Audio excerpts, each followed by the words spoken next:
Good morning दोस्तों।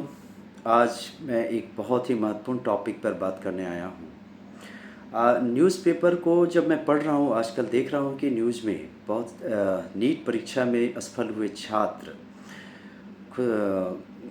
खुद को ख़त्म कर ले रहे हैं, सुसाइड कमिट कर ले रहे हैं। बहुत दुख होता है, बेहद ऐसी खबरें पढ़कर मुझे काफ़ी दुख होता है कि ऐसा लोग क्यों कर रहे हैं।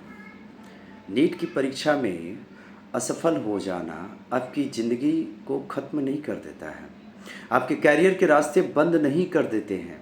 और एक नीट की परीक्षा आपकी योग्यता का अंतिम पैमाना नहीं हो सकता है। ऐसा क्या कारण है कि लोग ऐसा कर रहे हैं?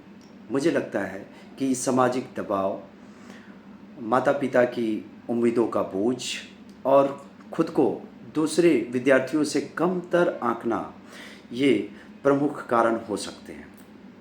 लेकिन मेरा मानना है कि आप ऐसा क्यों कर रहे हैं? आपको ऐसा नहीं करना चाहिए, क्योंकि अगर इतिहास के पन्नों को उठा कर के आप देखेंगे तो इतिहास में ऐसे बहुत सारे महान विभूति हुए हैं जो बनना कुछ और चाहते थे लेकिन बन कुछ और गए। नियति ने उनके साथ असफलता दिया, लेकिन उस असफलता में भी उन उनके आ, उनके उनको सफल बनाने का वो बीज छुपा हुआ था। जैसे कि डॉक्टर एपीजे अब्दुल कलाम, जो कि बचपन में अखबारों को बेचा करते थे और वो फाइटर पायलट बनना चाहते थे। एक फाइटर पायलट बनना चाहते थे और वो उन कुल 8 सीट था, उनका 9वां स्थान आया। उनका उस वर्ष फाइटर पायलट बनने का सपना टूट गया। वो वहाँ से निराश होकर के ऋषिकेश गए। उन्होंने उन्होंने एक साधु से मिला।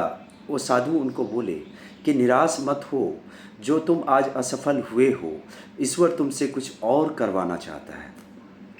और देखिए कि वही डॉक्टर एपीजे अब्दुल कलाम आगे चल कर के देश के महान वैज्ञानिक बने और वो तीनों सेनाओं के अध्यक्ष भी बने, तीनों सेनाओं के कमांडर बने, भारत के राष्ट्रपति डॉक्टर एपीजे अब्दुल कलाम। उनके जीवन से हमें क्या शिक्षा मिलती है? उनके जीवन से हमें यही शिक्षा मिलती है कि जीवन में, आपके कैरियर में अगर असफलता मिलती है तो आपको घबराना नहीं है।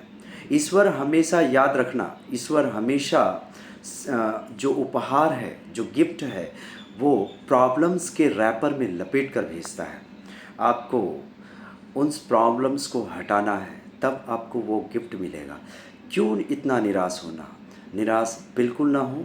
और सब कुछ ख़त्म हो जाएगा। अगर मेरा पैर कट जाएगा फिर मैं एक पैर से चलूँगा, मेरे दोनों पैर कट जाएंगे मैं फिर भी रेंगता हुआ चलूँगा, मेरे हाथ कट जाएंगे फिर भी मैं रेंगता हुआ चलूँगा।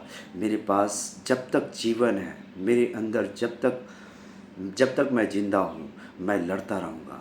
मेरे पास दिमाग है, मैं दिमाग से पढ़ कर के, लिख कर के मैं कुछ ना कुछ दुनिया को दे सकता हूँ। स्टीफन हॉकिंस, जिनको लकवा मार गया था, जिनके पास केवल उनका दिमाग काम कर रहा था, बॉडी के मैक्सिमम पार्ट उनके काम नहीं करते थे, फिर भी दुनिया को ऐसे ऐसे सिद्धांत दिए जो हमें बहुत ही प्रेरणा देती है। मेरे दोस्तों, मेरे भाइयों, ऐसा कदम मत उठाओ। ये ज़िंदगी अनमोल है, ये जीवन अनमोल है। आपको इसे जीना है, आपको लड़ना है, आपको फाइट करना है।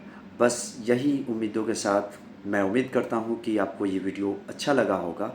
अगर वीडियो अच्छा लगा हो तो कृपया करके अपने कमेंट्स ज़रूर दें। Thank you.